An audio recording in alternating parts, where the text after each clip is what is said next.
पिता? बोले गले में यज्ञोपवीत है। बोले यज्ञोपवीत भी नहीं है। बोले तुम्हारे दादाजी समाधि, तुम्हारे पिताजी समाधि। तो फिर वहाँ मंच पर बहस चली।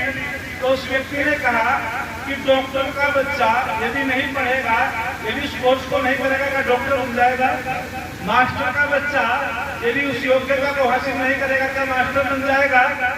आचार्य का बच्चा यदि गुरुकुल में नहीं पढ़ेगा क्या आचार्य बन जाएगा? बोलो, नहीं बनेगा। इसीलिए जो आर्य सिद्धांतों को नहीं समझेगा, संध्या याद नहीं करेगा, वेदों का अध्ययन नहीं करेगा, क्या वो आर्य कहलाएगा? बोले तेरे पिता आर्य होंगे, तेरे दादा आर्य होंगे, फिर तो हम भी कह देंगे कि हम तो राम वाले हैं, राम तो आर्य थे, हमें तो संध्या करने की कोई आवश्यकता नहीं है। हम सब रामचंद्र जी की तो संतान है, सब ऋषियों की तो संतान है। लेकिन आर्य उसे कहते हैं जिसमें जो जितेंद्रिय होता है, परोपकारी होता है, ईश्वर भक्त होता है, गौ भक्त होता है, देशभक्त होता है, नारी का रक्षक होता है, परमपिता परमात्मा की उपासना करता है, जो मुख्य नाम ओम है उसकी उपासना करता है, वो आर्य है। और जो उसके विपरीत है वो अनार्य है। तो हम पता नहीं कहाँ चले गए। अरे लिखने से आज तक कोई आर्य नहीं हुआ। नकली वकील कभी किसी का मुकदमा नहीं छुड़ा सकता, याद रखना। आज हम समझ नहीं पाए। अवश्यम में भोक्तव्य कृतम कर्म शुभा शुभम, जैसा भी शुभ शुभ हम कर्म करते हैं वो अवश्य भोगना पड़ेगा। हमको उस कर्म से हम बच नहीं सकते। आज हम अनेक समस्याओं का सामना कर रहे हैं। आज जिन परिवारों का एक नाम हुआ करता था, आज उन परिवारों में नास्तिकता फैल गई है। इसीलिए समाज में हमारा प्रभाव नहीं रहा है।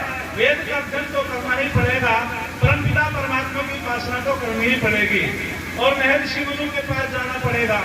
जो स्वामी जी ने कहा कि तीर्थ किसे कहते हैं, यही प्रश्न एक बार अगस्त्य मुनि और लोपामुद्रा के बीच में संवाद चला कि तीर्थ किसे कहते हैं। तो उन्होंने बड़ा सुंदर उत्तर दिया।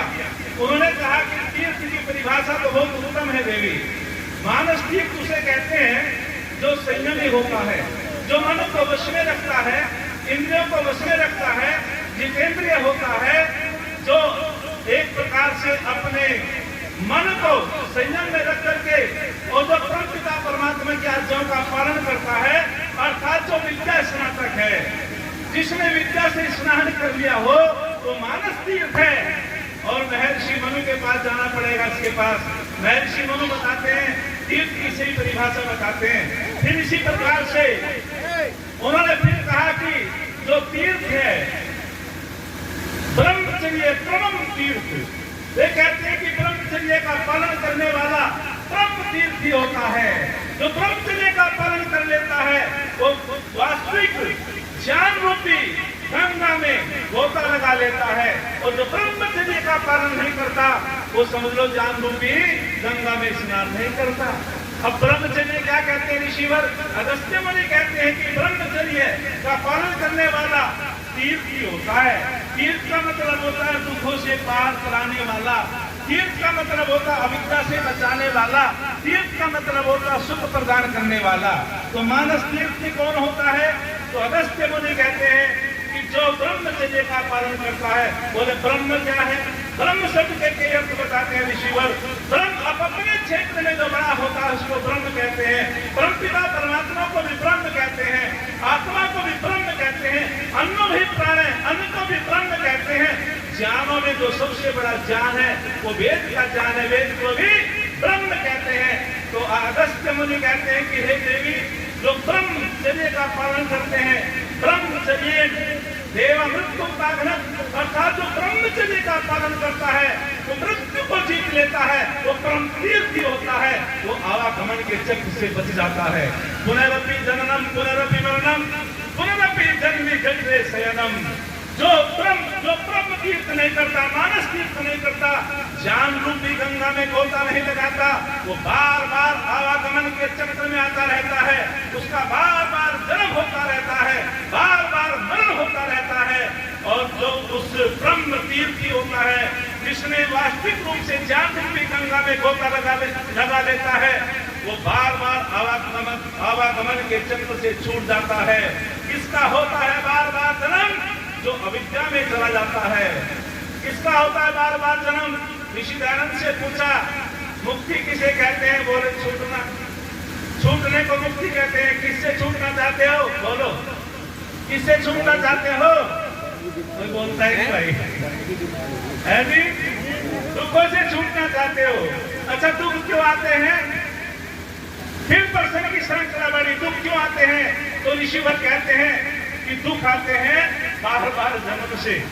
बार बार जब तक जन्म मरण होता रहेगा, मैंने जो आपके बीच में श्लोक पढ़ा, पुनरपि जननम पुनरपि मरणम पुनरपि जननी जठरे शयनम, अर्थात बार बार जन्म होता रहता है। किसका? जो अविद्या में फंस जाता है। बार बार जन्म होता है किसका?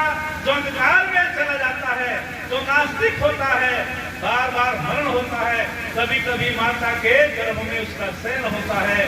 पीछा नहीं छूटेगा जब तक हम विद्या को प्राप्त नहीं करेंगे। अविद्या नेत्री मूलम सर्वरोगाणाम, महाभारत का ऋषि कहता है अविद्या नेत्री। जब अविद्या में फंस जाता है, किसे कहते हैं विद्या? विपरीत ज्ञान को।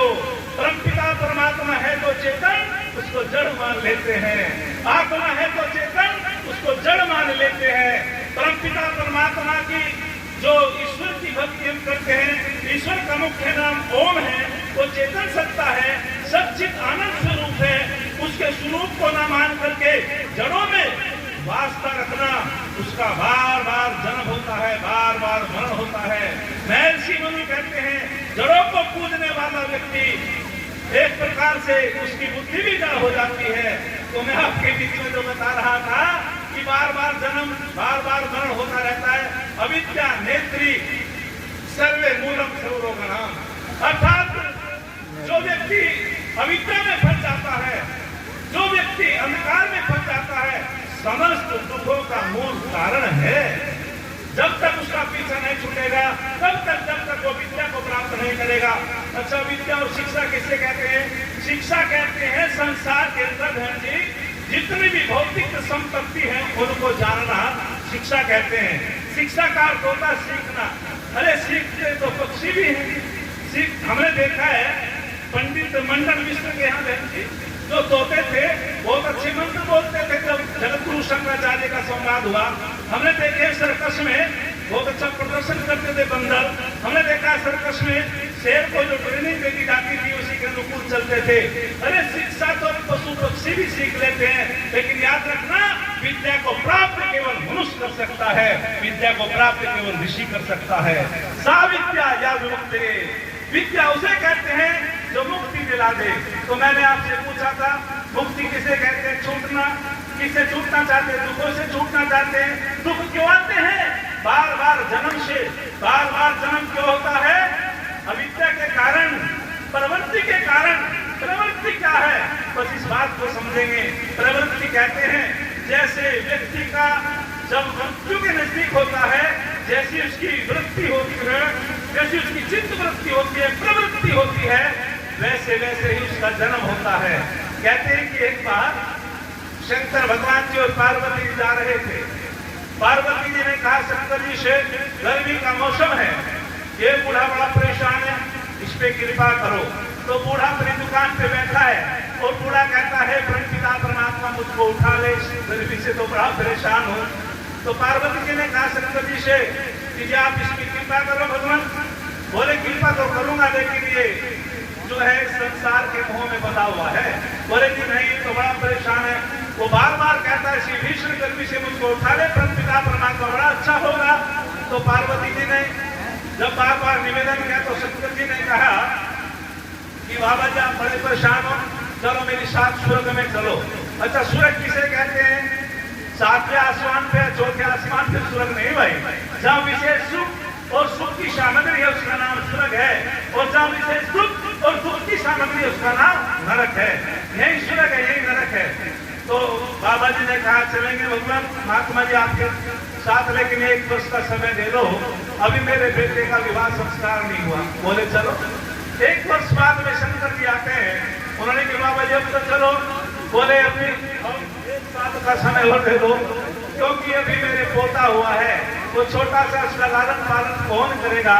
तो 1 साल बाद में फिर आना, 2-3 साल बाद में फिर चक्कर लगा महात्मा जी का। उन्होंने कहा बाबा जी चलो, तो बाबा जी कहने लगे अभी जो है छोटा है बच्चा और इसको मैं जो पालन पोषण करके जब ये जवान हो जाएगा तब चलूंगा स्वर्ग में। फिर बाबा जी का चक्कर लगा महात्मा जी का, तो बाबा जी घर में नहीं मिले।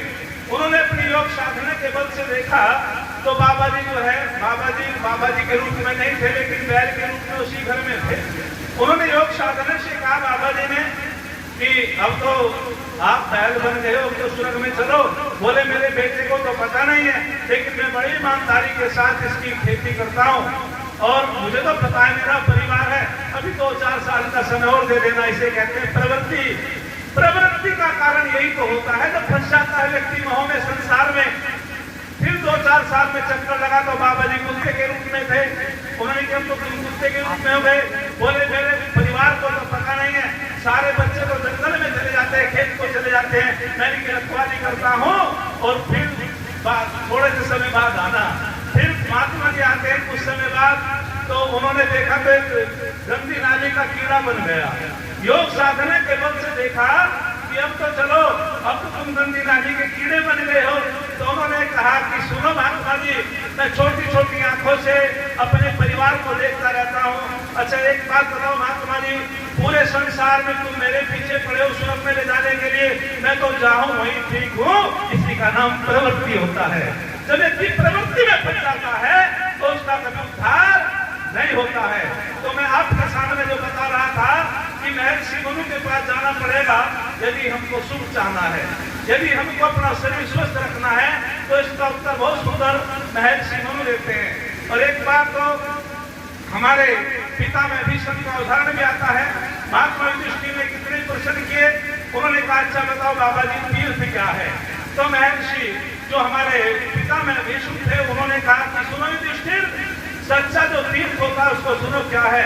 तो उन्होंने कहा तमस स्नात, अर्थात जिसने अपने मन को जीत लिया वो सच्चा तीर्थी है, और जिसने अपने मन को नहीं जीता वो कभी भी तीर्थ नहीं कर सकता। और यहाँ तक लिखा है, बहन जी पढ़ती रहती हैं, यहाँ तक लिख दिया कि 100 कोस 1000 कोस से दूरी पर भी गंगा गंगा कह दो, जितने भी पाप किए हों सारे नष्ट हो जाएंगे, जितने भी आपने दोष किए हों सारे नष्ट हो जाएंगे। ऐसा ऐसा पाखंड हमारे देश में चला। कहते हैं कि एकादशी का व्रत कर लो, जितने भी आपने पाप किए हैं, जो भी आपको दुख है।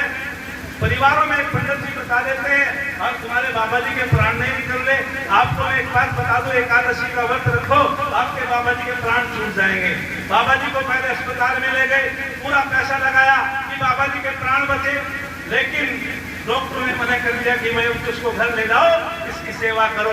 पहले तो वहाँ पूरे पैसे लगाए, पूरा जो है वहाँ उन्होंने शक्ति लगाई, लेकिन फिर बाबा जी को जब डॉक्टर मना कर देता है, फिर उसके मरने के लिए शक्ति लगाते हैं कि जल्दी मरे बाबा जी। एकादशी का व्रत करते हैं रविंद्र चौधरी जी, एकादशी का व्रत करते हैं, लेकिन याद रखना माता बहनों, ये पाखंड अंधविश्वास 25-30 मिनट में ये विषय नहीं है।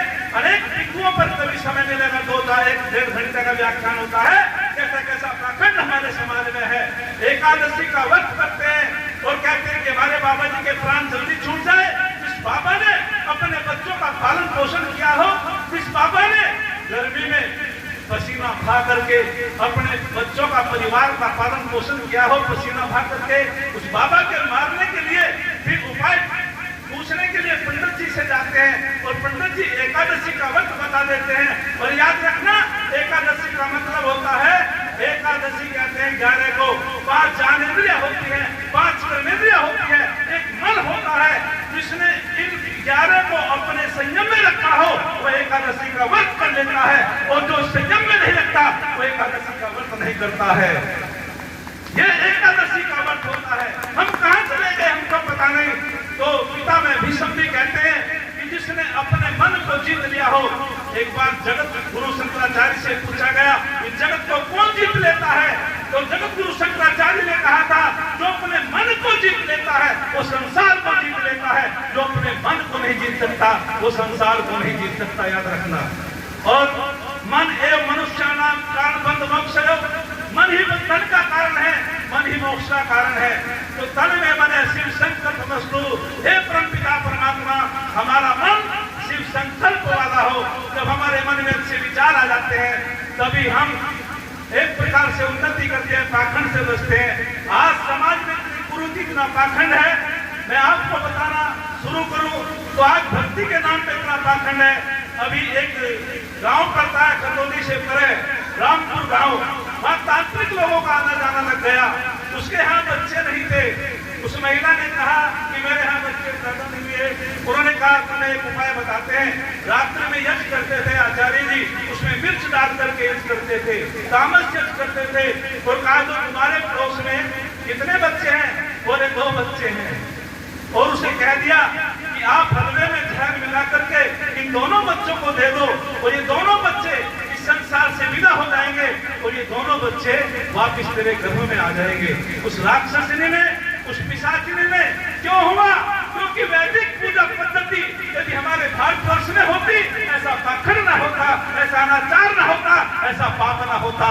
उसने कटाई, वो गेहूं कटाई की मौसम थी और उस राक्षसनी ने उन दोनों बच्चे अपने माता पिता का भोजन ले जा रहे थे और जंगल में जाकर के हलवे में जहर डाल करके उन बच्चों को खिला दिया।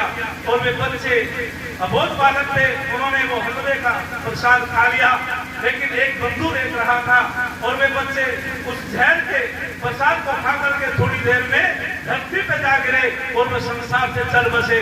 शोर मच गया, क्या हुआ है बच्चों को? ये तो स्वस्थ थे। उस बंधु ने कहा, इस महिला ने कुछ हलवे में मिलाकर के बच्चों को दिया है। पुलिस आई, डंडा बजा, तो उसने कहा कि हमारे यहाँ तांत्रिक महात्मा जी आते हैं, उन्होंने हमको ऐसे बता दिया था ये बच्चे संसार से चले जाएंगे, इनकी मृत्यु हो जाएगी और तुम्हारे गर्भ में इनका पुत्रों के रूप में जन्म होगा। अरे कहाँ चला गया हिंदू समाज? तो हम सबको इस पाखंड से, अविद्या से बचना चाहिए। और मैं वही बात कह करके पीछे हटता हूँ तो महर्षि मनु के पास जाना पड़ेगा। तो महर्षि मनु कहते हैं कि यदि आपको शरीर स्वस्थ करना है तो वे उसका भी उपाय बताते हैं। अपने मन को स्वस्थ रखना है वो भी उपाय बताते हैं। बुद्धि को पवित्र करना है वो भी उपाय बताते हैं। तो वे कहते हैं अद्भिर्गा प्राणी शुद्धंति मन सत्य शुद्धति विद्या तपोभ्याम भूत आत्मा बुद्धि ज्ञानेन शुद्धति। क्या गजब का उत्तर देते हैं महर्षि मनु। हे संसार के लोगों, यदि तुम अपने शरीर को स्वस्थ करना चाहते हो तो आपको स्नान करना होगा। चाहे गंगा में चले जाओ, चाहे यमुना में चले जाओ, उससे केवल शरीर की शुद्धि होगी। चाहे अपने घर में स्नान कर लो, उससे केवल शरीर शुद्ध होगा। जरा शांति का नाम देंगे भाई, 5 मिनट की बात है, बस अपनी वाणी को विराम देता हूँ। तो उससे हमारी शरीर की शुद्धि होती है। शरीर जल से शुद्ध होता है। फिर कहा मन सत्य शुद्धि, मन का जो संस्कार बनता है वो सत्य बोलने से बनता है। यदि मन को हमको स्वस्थ रखना है तो सत्य बोलना पड़ेगा, सत्य सुनना पड़ेगा, सत्य का पालन करना पड़ेगा। क्या है सत्य? महर्षि दयानंद से पूछा गया कि स्वामी जी सत्य की परिभाषा बताओ। तो महर्षि दयानंद कहते हैं कि जैसे त्रिभुज होता है, त्रिभुज, तो त्रिभुज गणित आप लोगों ने पढ़ा होगा। त्रिभुज का मतलब होता है 3 भुजाओं से जो घिरी हुई आकृति होती है उसे त्रिभुज कहते हैं। तो ऋषि दयानंद कहते हैं जैसे त्रिभुज 3 भुजाओं से घिरा हुआ रहता है, यदि एक भुजाओं को तोड़ दे क्या वो त्रिभुज रहेगा? ऋषि पाल बाबू जी, जब एक भुजा उसकी टूट जाएगी वो त्रिभुज नहीं होगा। क्यों जी श्याम सिंह जी? त्रिभुज तो तब होगा जब उसकी तीनों भुजाएं होगी। ऋषि दयानंद कहते हैं जो मन वचन कर्म से जिसमें एक समानता होती है, जो आत्मा संकल्प लेती है, मन वही मंथन करता है, वाणी वही बोलता है, हाथों से वही कर्म करता है, इसका नाम सत्य होता है। मन में कुछ होता है, कर्म में कुछ होता है, वो सत्यता नहीं होता है। वास्तविक रूप से धन्यवाद करना चाहिए ऋषि दयानंद का। तो महर्षि मनु कहते हैं मन सत्य शुद्धि, मन की शुद्धि सत्य के पालन से होगी। और जो हमारी आत्मा है वो विद्या ग्रहण करने से हमारा भगवान होगा, पवित्र होगा। विद्या का भूत आत्मा। और फिर कह दिया बुद्धि जाने शुद्धि, बुद्धि जो पवित्र होती है वो शुद्ध ज्ञान से पवित्र होती है, शुद्ध विचार से पवित्र होती है। तो हम सबको परम पिता परमात्मा का मुख्य नाम ओम है, उसी की उपासना करनी चाहिए। एक मंच पे हम बोल रहे थे तो वहां एक व्यक्ति ने कह दिया आत्मा के विषय में। तो आत्मा के विषय में, आत्मा भी जो है निराकार है। सबसे सूक्ष्म जो चीज है वो परमाणु है, परम अणु, अर्थात जिस अणु की सीमा समाप्त हो जाए, बट जो स्थूल वस्तु है वो बढ़ते बढ़ते उसकी सीमा समाप्त हो जाए, उसे कहते हैं परमाणु। हमने वैज्ञानिकों से पूछा क्या परमाणु से भी सूक्ष्म कोई है? बोले कुछ नहीं है। हमने कहा कि परमाणु से भी सूक्ष्म आत्मा है। बोले आत्मा कैसे है? मैंने कि सुनो, जो परमाणु है उसका भी कोई आकार है, जिसका आकार होता है उसकी परिधि होती है, जिसकी परिधि होती है उसका व्यास होता है, जिसका व्यास होता है वो साकार होता है। लेकिन आत्मा का ना कोई व्यास है, ना परिधि है, ना आकार है, इसलिए आत्मा निराकार है। आत्मा परमाणु से सूक्ष्म है और परमपिता परमात्मा भी निराकार है। जिसका निज नाम ओम है वो आत्मा से भी सूक्ष्म है। सूक्ष्म इतना है वो आत्मा के भी अंदर है और बड़ा इतना है सारा संसार उसके गर्भ में है। अधिक समय न लेते हुए आप लोगों ने दर्शित होकर के सुना, कभी फिर मौका मिलेगा आपकी सेवा करेंगे। हम तो आपके बीच के हैं, आपके बच्चे, आपके छोटे भाई हैं, आप लोगों का आशीर्वाद है। एक क्षण कहकर के मैं अपनी वाणी को विराम देता हूँ। किसी ने लिखा है, अरे लोग डूबते हैं अपने आप, समुद्र को दोष देते हैं। अरे लोग डूबते हैं अपने आप, समुद्र को दोष देते हैं। मंजिल न मिलने पर किस्मत को दोष देते हैं। अरे खुद को संभल करके चलते नहीं, यदि लग जाए ठोकरे तो पत्थर को दोष देते हैं। यदि लग जाए ठोकरे तो पत्थर को दोष देते हैं। यदि ओम सम। तो बीच बीच में आचार्य रविंद्र जी भी कह रहे थे कि आर्य समाज नास्तिक नहीं है, आर्य समाज तो आस्तिक है। सीधी सी बात है, आस्तिक नास्तिक का एक वाक्य ऋषि ने दे दिया, नास्तिक वेद निंदक है। अर्थात जो वेदों का निंदक है, वेदों की मान्यताओं को नहीं मानता, वो नास्तिक है। ऋषियों के पास जाना पड़ता है। और जो वेदों की मान्यताओं को मानता है, वेदों की पूजा पद्धति उपासना को मानता है, वो आस्तिक है। सीधी सी बात है। तो जो ऋषियों ने बता दिया गया कि आस्तिक कौन है, वही तो आस्तिक है जो वेदों की सिद्धांतों को मानता है। वेदों में जो उपासना पद्धति दी है उसी के अनुकूल ईश्वर की भक्ति करना वो आस्तिकता का लक्षण है, याद रखना। और जो वेद विपरीत पूजा पद्धति करता है वो नास्तिकों का लक्षण है। मैं आपके बीच में बताना चाहता हूँ, हम सभी को कई शब्दों पर चिंतन किया है स्वामी जी ने। यदि अध्ययन नहीं करेंगे तो जो हमारे आर्य परिवार थे, एक बार एक कार्यक्रम में हम चले गए मवाना में, तो वहाँ जब कार्यक्रम चला तो एक बंधु को वहाँ